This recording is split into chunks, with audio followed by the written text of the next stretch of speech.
lấy vợ lần thứ 3, tôi mới học được cách làm chồng.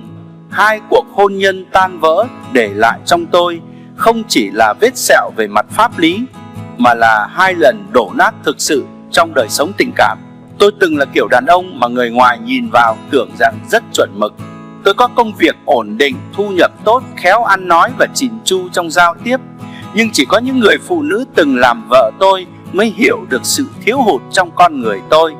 Tôi chính xác là người đàn ông chưa từng biết cách yêu thương đúng nghĩa.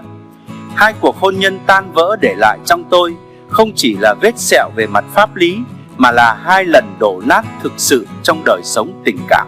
Lần đầu tôi cưới mối tình đại học, đó là người con gái hiền lành, nhẫn nhịn và giàu hy sinh. Nhưng thời đó tôi còn trẻ, háo thắng và ích kỷ. Tôi nghĩ rằng vợ chỉ cần ở nhà chăm con cơm nước, còn tôi đi làm kiếm tiền là đủ. Mọi mệt mỏi, áp lực cô ấy chịu đựng, tôi chưa một lần hỏi han. Tôi về nhà muộn, lười chia sẻ, có khi cả tuần chỉ nói vài câu với vợ, nhưng vẫn cho rằng mình là người chồng tốt vì không gái gú, không rượu chè. Và rồi một ngày cô ấy rời đi, không cãi vã, không oán trách, chỉ để lại một tờ giấy: em mệt quá rồi, mong anh sống tốt.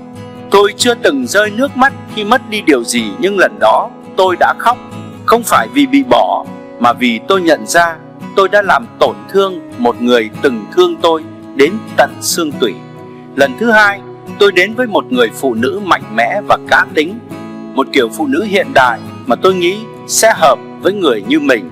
Nhưng hóa ra sự tự tin của tôi lại tiếp tục trở thành con dao làm đứt mạch hôn nhân. Tôi luôn muốn kiểm soát, luôn muốn mình là người đúng. Mỗi lần bất đồng, tôi dùng lý lẽ để tranh cãi, chứ không dùng trái tim để lắng nghe. Cô ấy từng nói một câu mà mãi sau này tôi mới thấm: anh giỏi thật đấy, nhưng sống với anh mệt vô cùng. Một người cá tính, một người có cái tôi cao, nên khi có mâu thuẫn thực sự rất khó nói chuyện. 2 người không ai chịu thua thiệt, và cứ thế có những lần chúng tôi cả tháng không nói với nhau lời nào. Cho đến khi tôi gặp vợ thứ 3, người phụ nữ không quá nổi bật, không ồn ào, nhưng có một sự tĩnh lặng lạ kỳ. Cô ấy không ngưỡng mộ tôi, cũng không chiều chuộng tôi như những người cũ. Cô ấy đặt ra giới hạn rõ ràng, biết tự chăm sóc mình và luôn lắng nghe một cách chân thành. Chúng tôi đến với nhau không vì đam mê nồng nhiệt, mà bằng sự tôn trọng. Và chính sự tôn trọng đó đã dạy tôi nhiều điều mà 2 cuộc hôn nhân trước chưa từng dạy. Cô ấy không trách tôi về quá khứ, nhưng cũng không bao giờ cho phép tôi viện cớ tôi từng khổ để biện minh cho cách hành xử cũ. Có lần tôi bực mình vì chuyện nhỏ nhặt trong bữa cơm.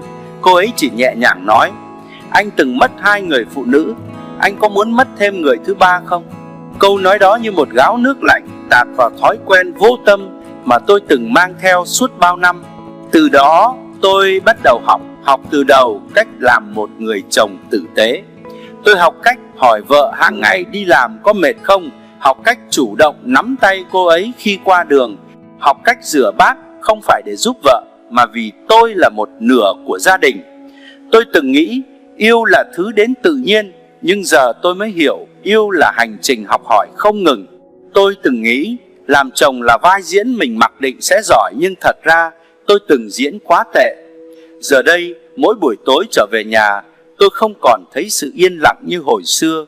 Tôi nghe tiếng vợ cười khi nấu ăn, tiếng 2 đứa con cãi nhau, tranh điều khiển tivi và tiếng trái tim tôi. Tôi đã biết chia sẻ với vợ việc nhà, rửa bát, quét nhà, lo toan mọi điều. Điều tôi trân trọng hơn là vợ không bao giờ mang chuyện tôi từng có 2 đời vợ ra để làm lý lẽ chê bai, trách móc. Bố mẹ vợ cũng tôn trọng tôi, dù vợ tôi chưa từng có chồng trước khi thuộc về tôi. Tôi trân trọng cô ấy hơn vì điều đó.